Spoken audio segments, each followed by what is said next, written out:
लेंगे क्योंकि इसमें एक बड़ी खबर भी चल रही है। लेकिन अब हमारे साथ ब्रजेश सर जुड़ चुके हैं। Brajesh sir, sorry for the inconvenience sir, क्योंकि आज पता नहीं कुछ शायद ऑडियो से रिलेटेड इश्यू रहा।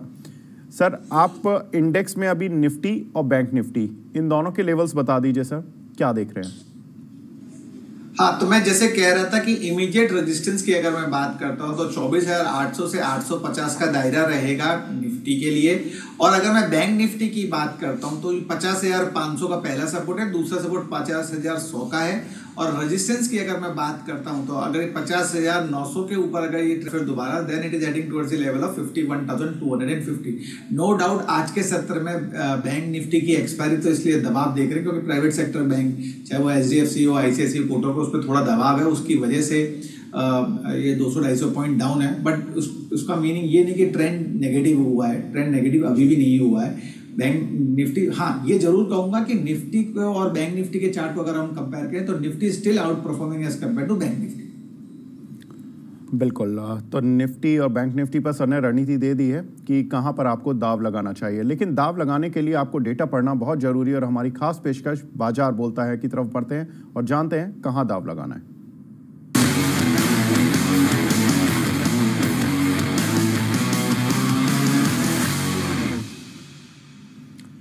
FIs का डेटा देख लेते हैं एक बार कि किस तरह का कल बनता हुआ दिखाई दिया। उसके द ग्लोबल इंडिसेस और गेनर्स लूजर्स पर बात करेंगे कि कौन से ऐसे शेयर्स हैं जो कि आज के ट्रेड में अच्छा कामकाज कर रहे हैं। तो पहले FIs वही रुझान जो कल था। FIs बेचते हुए दिखाई दिए, DIs खरीदते हुए दिखाई दिए। यहाँ पर FIs ने 1458 करोड़ की सेलिंग की और DIs ने करीब 2252 करोड़ रुपए की बाइंग की है।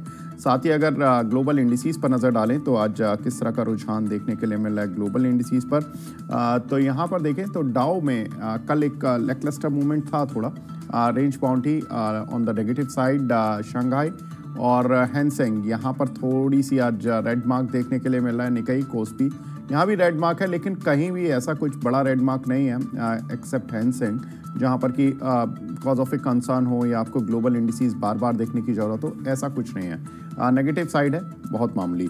बढ़ते हैं गेनर्स लूजर्स की तरफ। कौन से काउंटर हैं जहां पर कि आज तेज मूव देखने के लिए मिल रहा है, उसमें सेंचुरी टेक्सटाइल्स यहां पर करीब 12% का मूव है। SEPC यहां पर करीब 10% का मूव। जस्ट डायल जब से इसके नतीजे आए उसके बाद से काउंटर में अच्छी स्ट्रेंथ बनती हुई दिखाई दे रही है लगातार और 8% ऊपर है। हालांकि नतीजे पिछले महीने ही आ गए थे, लेकिन काउंटर तब से स्ट्रांग ही चल रहा है। मोरपेन लैब यहाँ पर हमने कल भी बात की थी और करीब 8% का मूव आज भी काउंटर पर देखने के लिए मिल रहा है। PNB हाउसिंग यहाँ पर खबर भी है, उसका इम्पैक्ट है 872 रुपये ये शेयर चल रहा है इस समय, 8% ऊपर। टॉप लूजर्स में आज देख लेते हैं कौन से काउंटर हैं जहां पर की कंट्रीब्यूशन नहीं आ पा रहा है। तो सिम्फनी यहाँ पर अब गर्मियां चली जा रही हैं तो कूलर की डिमांड थोड़ी सी हो सकता है टेपेड होती हुई दिखाई दे, तो जो एक मूव मिला था यहाँ पर करीब 3.25% नीचे आता हुआ। साइन DLM जहाँ पर की साइन जो इनकी पेरेंट कंपनी है उसने कुछ अपना 14.5% स्टेक बेचा, जिसका इम्पैक्ट है 2.5% ये काउंटर नीचे है। त्रिवेणी इंजीनियरिंग 2.5% नीचे, गॉडफ्रे फिलिप्स 2.5%। बलरामपुर चीनी कल का टॉप गेनर आज करीब 2.5% की गिरावट के साथ ट्रेड करता हुआ। ब्रजेश सर, अगर मैं ग्लोबल खबरों पर कुछ नजर डालूं तो उसमें सबसे इंपॉर्टेंट खबर आती है कि चीन में घरों की कीमतें 18% से लेकर 29% तक गिर गई हैं। सर, मेटल की कीमतें चाइना में गिरती ही जा रही हैं। कैसे देख रहे हैं सर मेटल काउंटर्स को? क्या इंडियन मेटल काउंटर्स उतनी स्ट्रेंथ दिखा पा रहे हैं कि ग्लोबल अनसर्टेनिटी के बीच में जहां पर कि प्राइजेस बहुत ज़्यादा ऊपर नहीं आ पा रहे हैं, इंडियन मेटल कंपनीज प्रॉफिट दिला पाएंगी? नहीं, मेरा ऐसा मत नहीं है। अगर हम मेटल काउंटर की बात करें तो स्टिल ओवरऑल सेक्टर में नरमाश है, नो डाउट। हमने देखा है कि निचले स्तर में कुछ टाटा स्टील, सेल, कल के सत्र में अगर हम देखें तो हिंदुस्तान जिंक और हिंडाल्को में बाइंग थी। बट स्टिल ओवरऑल अगर मैं इंडाइसी की बात करता हूं तो स्टिल ओवरऑल इंडाइसी में उतनी तेजी नहीं है जितनी होनी चाहिए। स्टॉक स्पेसिफिक जरूर मैं कहना चाहूँगा इसमें,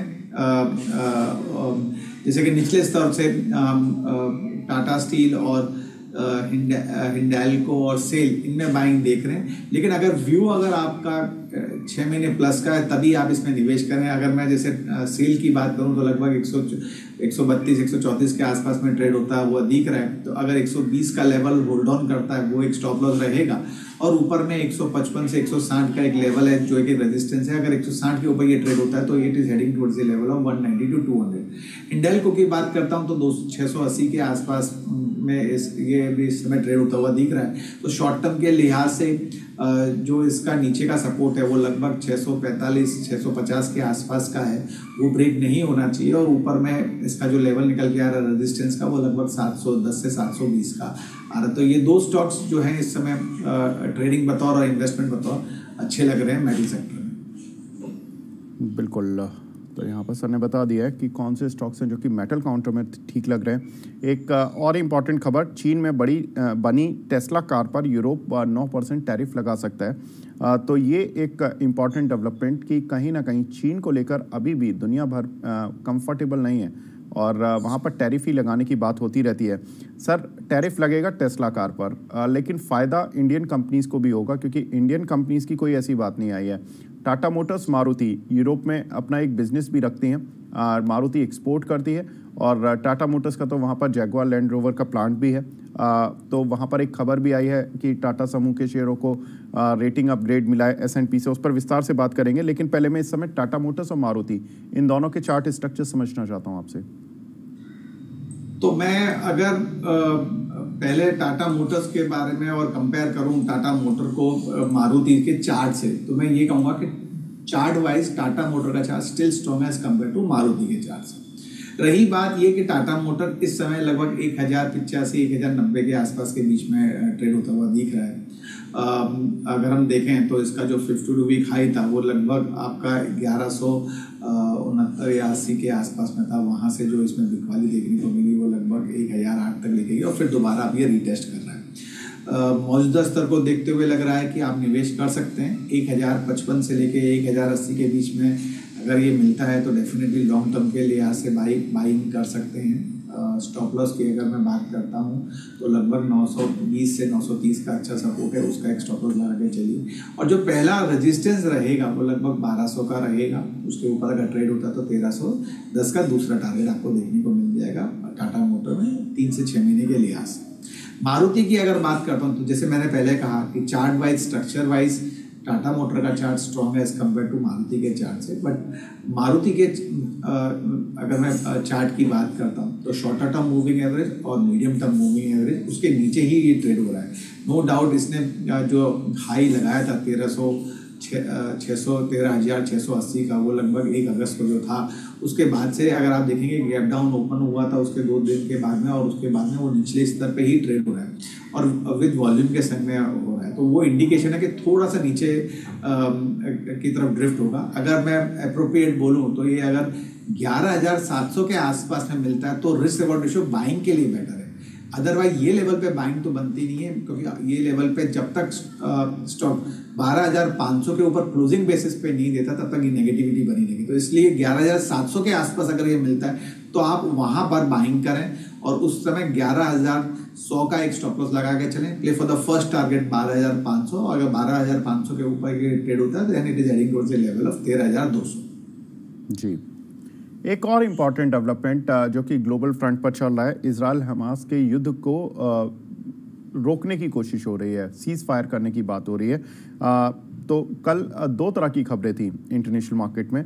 एक कि इजराइल हमास की तरफ से कंडीशंस इस तरह की रखी गई हैं कि कुछ भी हो नहीं पा रहा है, सीज फायर नहीं हो पा रहा है। हालांकि अमेरिका के जो सेक्रेटरी हैं वो इजराइल गए हुए थे और सीज फायर की बातें कर रहे थे। तो अमेरिकन मीडिया की तरफ से एक खबर आई कि युद्ध विराम की उम्मीद की जा रही है। तो अमेरिकन ऑफिशियल्स भी इस तरह की बात कर रहे हैं कि हो सकता है कि युद्ध खत्म हो जाए। हम देख रहे थे कि क्रूड ऑयल की कीमतें परसों इसी तरह की बातें हो रही थी, परसों रात, कि कहीं ना कहीं युद्ध विराम होता हुआ दिखाई देगा, जिसकी वजह से हमने देखा कि शिपिंग रेट कुछ हद तक गिरते हुए दिखाई दी हैं, साथ ही क्रूड ऑयल की कीमतें नीचे गिरती हुई दिखाई दी। और उसका एक जो इम्पैक्ट होता है, जब भी क्रूड ऑयल गिरता है तो इंडियन मार्केट में जो ऑयल मार्केटिंग कंपनीज के शेयर होते हैं उनमें स्ट्रेंथ बनती है। और शिपिंग रेट के गिरने की वजह से शिपिंग शेयरों में कल हमने देखा भी था कि एक तेज गिरावट देखने के लिए मिली थी। ब्रिजेश सर, मैं ये ऑयल मार्केटिंग कंपनीज पर जानना चाहता हूँ आपका व्यू, कैसे लग रहे हैं सर? तो अगर हम जैसे आपने ओवरऑल जो स्टोरी बताई मार्केट को और समझाने की कोशिश करी, उसके लिहाज से मैं अगर चार्ट को कंक्लूड करूं तो 2-3 दिन पहले ही HPCL, BPCL, ONGC में में बाइंग देखने को मिली थी। मैं 4 स्टॉक्स को इसमें एडअप करना चाहूँगा कि जो 14 स्टॉक है वो IOC है, लेकिन चार्ट वाइज जो अच्छा लग रहा है वो HPCL और BPCL ज़्यादा अच्छा लग रहा है। और नो डाउट ONGC ऑलरेडी चल चुका है, बट ट्रेंड नेगेटिव नहीं हुआ है। तो HPCL की अगर मैं बात करूं तो HPCL लगभग 397 के आसपास में ट्रेड हो रहा है। 390 से 392 के बीच में अगर ये मिलता है तो आप बाइंग कर सकते हैं। स्टॉप लॉस की मैं बात करूं तो 375 का स्टॉप लॉस लगा के चलें, और ऊपर में जो टारगेट है वो 420 से 430 के आपको देखने को मिल जाएंगे शॉर्ट टर्म के लिहाज से। BPCL की बात करूं तो ओवरऑल ट्रेंड मजबूत है। Shorter term time frame of the chart में अगर हम देखें higher top higher bottom formation में ट्रेड हो रहा है। मौजूदा स्तर पे भी आप बाइंग कर सकते हैं, या कोई डिप आता है 345 348 के आसपास, तब भी आप बाइंग कर सकते हैं। स्टॉप लॉस की मैं अगर बात करता हूं तो 334 का अच्छा सपोर्ट है, उसका आप स्टॉप लॉस बना के चलिए। और पहला एक माइनर हडल है लगभग 365 का, मुझे लगता है वो ओवरकम हो जाएगा और it is heading towards the level of 385 to 388। ONGC जरूर कंक्लूड करूंगा कि ONGC में इस समय प्रॉफिट बुकिंग देखने को मिली है, लेकिन जैसे मैंने कहा कि ट्रेंड नेगेटिव नहीं हुआ है। लगभग 328 के आसपास में ट्रेड हो रहा है, तो ये 320 के आसपास में अगर ये मिलता है तब आप उस लेवल पे बाइंग कर सकते हैं। 305 का स्टॉप लॉस लगा के चलें and play for the target of 340 to 345। जी, अब कुछ दर्शकों के सवाल भी लेना शुरू कर देते हैं। एक हमारे साथ कॉलर भी जुड़ चुके हैं, आनंद जी जुड़े हैं लखनऊ से। Anand ji good morning sir, पूछिए अपना सवाल please. Good morning sir. Sir good morning sir, पूछिए अपना सवाल प्लीज। सर ये मैंने ओला का शेयर परचेज किया था 152 की रेट से 180 शेयर, तो वो अभी फिलहाल तो डाउन में जा चुका है। क्या ये इन फ्यूचर या 1 वीक के अंदर ही अपने रैंक पे वापस आ पाएगा? बिल्कुल सर, कोशिश करते हैं कि इस पर आपको प्रॉफिट बन सके या स्ट्रैटेजी बन सके इस तरह की। ब्रजेश सर, ओला अभी हाल की लिस्टिंग, और कल इसने 157, कल मैं बात भी कर रहा था इस काउंटर पर, 157 का इसने करीब हाई बनाया और उसके वहाँ उस लेवल से एक तेज रिट्रेसमेंट गिरावट देखने के लिए मिली और 130 की रेंज में पहुंच गया। अभी भी 138 139 की रेंज पर ही चल रहा है। आ पाएगा सर इनका भाव या प्रॉफिट बनेगा? देखिए, डेटा तो इनसफिशिएंट है, बट जो भी डेटा है उसके अनुसार मैं ये कहूँगा कि 134 का लेवल ब्रेक नहीं करना चाहिए। अगर ये 134 का लेवल ब्रेक करता है और उसके नीचे अगर बंद होता है, then it is heading towards the level of 170। That is one point. Second point, अगर 142 के ऊपर ट्रेड करता है तो जो इनकी खरीदी है वो इनकी खरीदी आपको देखने को मिल जाएगी। हाल फिलहाल में बने रहने का ही सलाह रहेगी। 134 का एक स्टॉप लॉस जरूर बना के चलें on the closing basis, and 142 के ऊपर अगर आता है तो जैसे कि मैंने कहा कि जो आपकी खरीदी है वो आपको देखने को मिल जाती है। हो सकता है कि ये 152 155 के लेवल को भी दिखा सकता है। तो ना तो एड ऑन करने की सलाह रहेगी, लेकिन स्टॉप लॉस जरूर लगा के चलें 134 का। बिल्कुल। एक हमारी दर्शक हैं, रेगुलर व्यूअर हैं, सुनीता चौधरी जी, और वो पूछ रही हैं कि सारे शोज देखती हैं वो Money9 के। Thank you ma'am. और इनका सवाल है कि इस समय मार्केट में क्या खरीदना चाहिए। ब्रजेश सर, वैसे तो हम टॉपिक्स आपकी जनरली लास्ट में लेते हैं, लेकिन अपार्ट फ्रॉम दिस कुछ ये लॉन्ग टर्म के विजन के साथ आई थिंक ये पूछना चाह रही हैं, तो जो आपको चार्ट पे मिड टर्म लॉन्ग टर्म थोड़ा ठीक लग रहा हो वो आप प्लीज शेयर कर दें। तो मिड टर्म के लिहाज से 2-3 स्टॉक्स हैं जो कि मैं सुझा सकता हूं। नंबर 1, सिंस अगर मार्केट को नया हाई बनाना है तो उस लिहाज से रिलायंस की एक्टिव होना बहुत ज़रूरी है। तो 2 पार्ट में आप बाइंग कर सकती हैं रिलायंस को। मौजूदा स्तर 3000 के आसपास में ट्रेड हो रहा है, वहाँ उस लेवल पे ले सकती हैं। दूसरा लेवल जो बनता है वो लगभग 2850 से 2875 के बीच में अगर मिलता है तो उस लेवल पे आप बाइंग करें। स्टॉप लॉस की अगर मैं बात करता हूं तो लगभग 2650 का सपोर्ट है, आप उसका एक स्टॉप लॉस बना के चलें। और टारगेट की अगर मैं बात करता हूं 1 साल प्लस का व्यू लेके, तो लगभग 3500-3600 का पहला लेवल रहेगा। अगर उसके ऊपर सस्टेन अगर होता है तो दूसरा लेवल 3800 का रहेगा। दूसरा स्टॉक जहां आपको बाइंग दिख रही है या अच्छी है, अगर हम overall trend of the picture of the chart देखें तो एक IEX का स्टॉक्स है जो कि ओवरऑल एक्टिविटी में हायर टॉप से हायर बॉटम फॉर्मेशन में ट्रेड होता हुआ दिख रहा है, लगभग 196 के आसपास में है। तो इसमें भी 2 पार्ट में आप बाइंग करें। पहला पार्ट मौजूदा स्तर, दूसरा पार्ट रहेगा लगभग 180 के आसपास का। और जो स्टॉप लॉस रहेगा वो लगभग 145 का लगा के चलें। ऊपर में जो टारगेट रहेंगे एक साल के लिए वो लगभग 245 से 250 के रहेंगे। It can even extend towards the level of 280 also. और एक तीसरा स्टॉक जरूर ऐड ऑन करना चाहूँगा क्योंकि इसका डिविडेंड स्ट्रक्चर बहुत अच्छा है और overall trend of the picture of the chart भी अच्छा है, जो कि आपका आईटीसी है। हालांकि मानसून सीजन में हम देखते हैं कभी भी अगर आप नोटिस करें तो FMC stocks, chemical and fertilizer followed by some stocks from auto counter, इनमें हमेशा बाइंग देखने को मिलती है। तो आईटीसी स्टॉक्स चार्ट पे थोड़ा बेटर लग रहा है, 504 के आसपास में ये ट्रेड हो रहा है। तो इसमें भी 2 पार्ट में बाइंग करें, मौजूदा स्तर पर बाइंग करें। दूसरा जो लेवल बाइंग करने का रहेगा वो लगभग 480 का रहेगा। स्टॉप लॉस की अगर मैं बात करता हूँ तो 440 का स्टॉप लॉस बना के चलें। टारगेट की मैं बात करता हूँ तो पहला जो टारगेट रहेगा वो 580 का रहेगा और जो दूसरा टारगेट रहेगा वो लगभग 620-625 का रहेगा।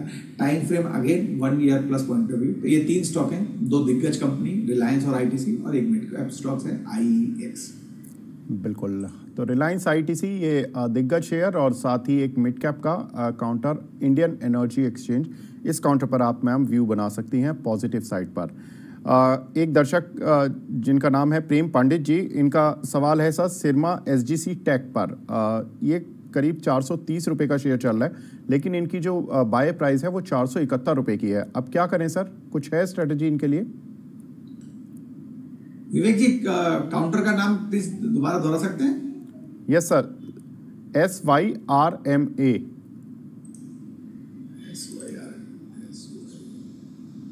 ओके, सिग्मा एसईएक्स टेक्नोलॉजी लिमिटेड की आपने बात जी बिल्कुल। ओवरऑल ट्रेंड नेगेटिव है और जो ट्रेंड नेगेटिव हुआ लगभग फरवरी के मंथ से इसमें ट्रेंड में नेगेटिविटी आप देख सकते हैं। डेली चार्ट अगर आप देखें तो 705 का हाई था, उसके बाद में lower top lower bottom formation में ट्रेड कर रहा है। एक डबल बॉटम फॉर्मेशन जरूर बनाने की कोशिश की थी 390 के आसपास, जैसे कि, लेकिन मैंने पहले भी कहा कि ट्रेंड नेगेटिव है। तो एक चीज तो यही है कि कोई उछाल आता है तो आप उसमें बेच सकते हैं। 390 का पहला आप एक स्टॉप लॉस लगा के चलें। दूसरा उछाल कहां तक आ सकता है जहां पर आपको बिकवाली करने को मिल सकती है, जहां आपका लॉस कम हो, वो लगभग है 468 से लेके 480 तक का लेवल है, जहां पर आप एक बार बेच सकते हैं। स्टॉक में रिवर्सल जब ही आएगा कि जब 540 के ऊपर स्टॉक बंद देने की कोशिश करेगा। ओवरऑल ट्रेंड अभी भी नेगेटिव है, तो मेरा ऐसा मत है कि 400 बने रहिए। 390 का अगर ब्रेक करता है लेवल तो आप वहां पर निकल जाइए, otherwise pull back rally exit के लिए कीजिए जो लेवल बताए 468 से 480 के बीच में। जी, एक हमारे दर्शक का सवाल है ए भारद्वाज, इनका सवाल है सर नेल्को, NELCO वाला जो नेल्को है, 50 शेयर है इनके पास 795 रुपये के भाव के। बोल रहे हैं कि आज 11% बढ़ गया है, कोई एडवाइस मिलेगी क्या? पहली बात तो मुबारक हो, यही एडवाइस है। अच्छा स्टॉक आपने लिया है, वॉल्यूम के समय ब्रेकआउट किया है स्टॉक ने। थोड़ा सा प्रॉफिट बुक जरूर करें, चाहे आप 10% 20% प्रॉफिट बुक जरूर करें। ट्रेलिंग स्टॉप लॉस जरूर लगा के चलें, लगभग 1025 का एक ट्रेलिंग स्टॉप लॉस लगा के चलें। अब जो दूसरा लेवल आप देख सकते हैं ऊपर में, क्योंकि आज के सत्र में स्टॉक ने 1114 का एक 52 वीक हाई बनाया है, तो सेकंड जो जहां इसमें प्रॉफिट बुकिंग आ सकती है वो लगभग 1185 से 1190 के बीच में, जहां अपना प्रॉफिट बुक कर सकते हैं शॉर्ट टर्म के लिए। यहाँ से अगर 2 महीने से 3 महीने का व्यू है तो बने रहने की सलाह रहेगी। 1025 का stop loss as a trailing stop loss जरूर लगाएं। जी, काफ़ी सारे दर्शक ने पुराने मैसेज किए हुए हैं साउंड को लेकर। सर वो आई बिलीव कि सभी दर्शकों को कि ये शायद साउंड की प्रॉब्लम आपके लिए सॉर्ट आउट हो गई होगी, क्योंकि अब हमें भी पता लग चुका है कि इस तरह की हमारे एंड से प्रॉब्लम नहीं है। अंशुल जी का सवाल है, PNB housing Avanti feeds finance में एंट्री कर सकते हैं क्या सर? PNB हाउसिंग में आज जहां तक if I am not mistaken आज एक बल्क डील देखने को मिली थी, उसी के लिहाज से स्टॉक्स ऊपर है, लगभग 8% के आसपास में है।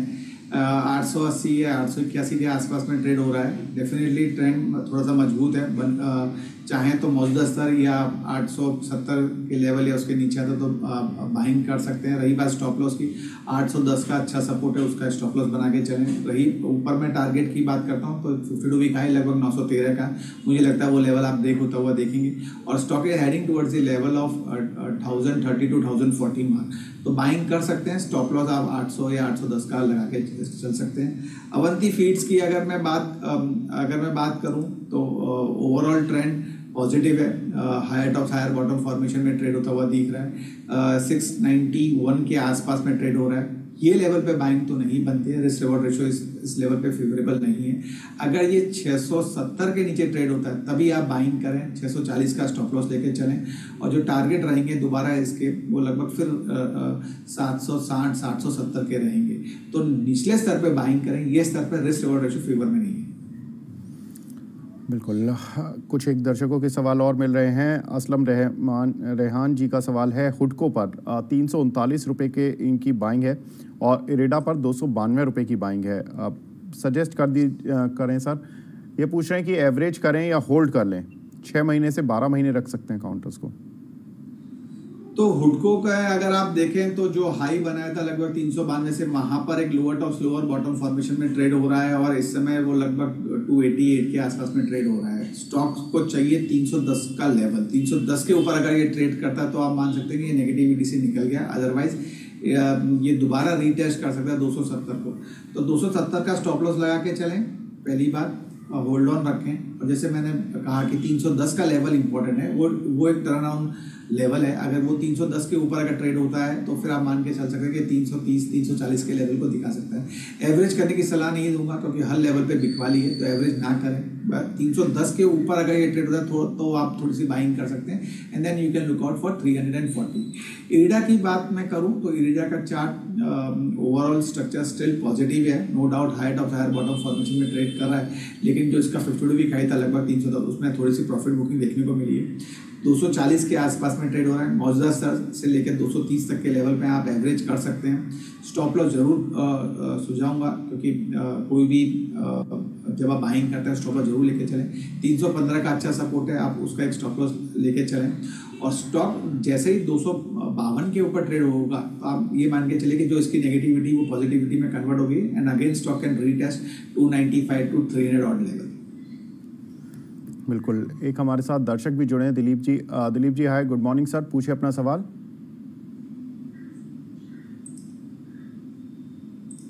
सर आप मुझे सुन पा रहे हैं? चलिए डिस्कनेक्ट हो गए हैं। उनका सवाल ले लेते हैं कि क्या सवाल था उनका। हिताची एनर्जी इंडिया पर इनके पास 20 शेयर हैं 10,800 रुपये के भाव पर। क्या करें सर हिताची एनर्जी इंडिया?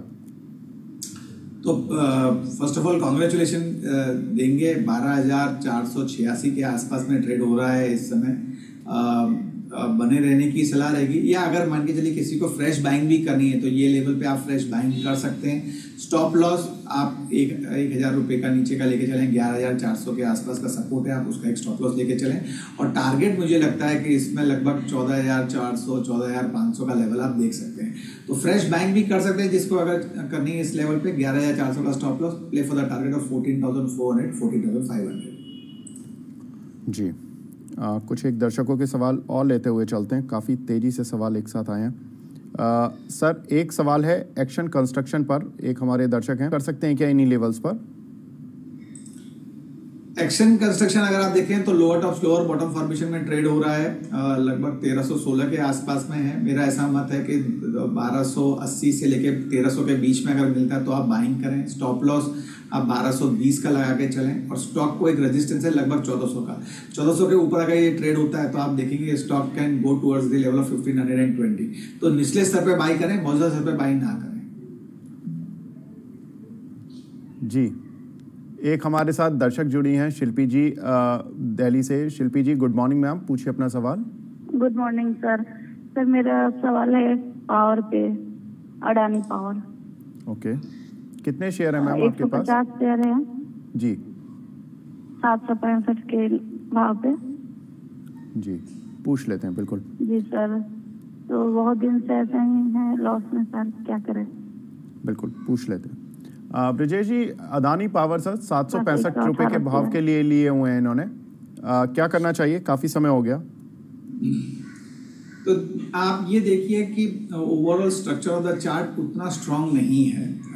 लगभग 450 750 755 के आसपास में इसका एक रेजिस्टेंस बना हुआ है। निचले स्तर की अगर मैं बात करता हूँ तो लगभग 640-650 के आसपास में इसका एक सपोर्ट देखने को मिला। तो ये दायरे में ही ये ट्रेड कर रहा है। मेरा ऐसा मत है कि 640 का स्टॉप लॉस जरूर बना के चलें, एवरेज करने की सलाह नहीं दूंगा।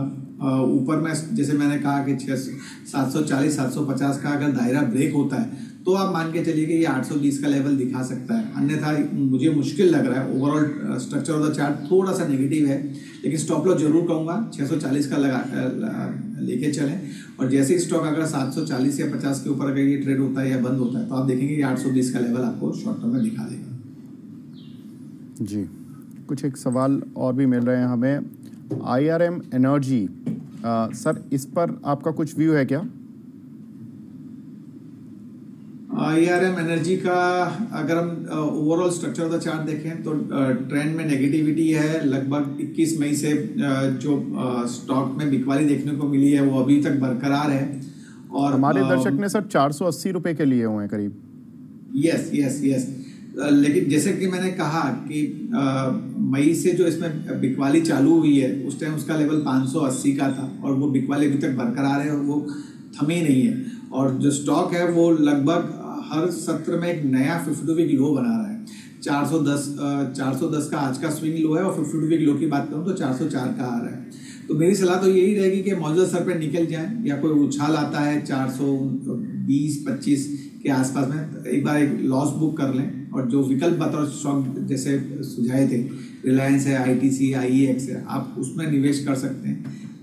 इवन हिताची पावर में भी जो बताया था कि करंट भाव पे ले सकते, तो उसमें भी एक विकल्प बतौर आप उसमें आप देख सकते हैं। जी ब्रिजेश सर, मैं आपके पास भी लौटूंगा। सर, आपकी रडार पर कौन से ऐसे शेयर्स हैं जो आप हमारे दर्शकों के साथ शेयर करना चाहेंगे? ओके, तो 2 स्टॉक्स हैं जहां पर मुझे लग रहा है कि शॉर्ट टर्म के लिहाज से पैसा बन सकता है।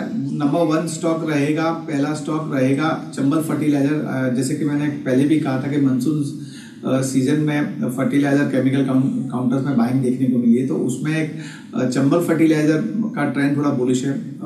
जो short term moving average, medium term moving है, उसके ऊपर ट्रेड होता हुआ दिख रहा है। वॉल्यूम के संग में आज के सत्र में बाइंग देखने को मिली है, लगभग 520-521 के आसपास में ये ट्रेड हो रहा है। तो मौजूदा समय आप बाइंग कर सकते हैं।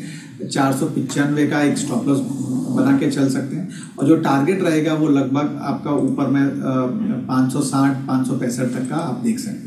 और जो दूसरा स्टॉक बाइंग के लिए नज़र आ रहा है वो फार्मास्यूटिकल काउंटर में से अगर आप देखेंगे डीवीज लैब है। डीवीज लैब का जो पिछला स्विंग हाई था वो लगभग 5020-21 के आसपास का था। फिर वहाँ से जो इसमें बिकवाली देखने को मिली थी लगभग 4633 के आसपास हुई थी। और आज के सत्र में अगर हम देखें तो वॉल्यूम के समय इसने एक बुलिश कैंडलस्टिक फॉर्मेशन की है और अभी भी मौजूदा स्तर पे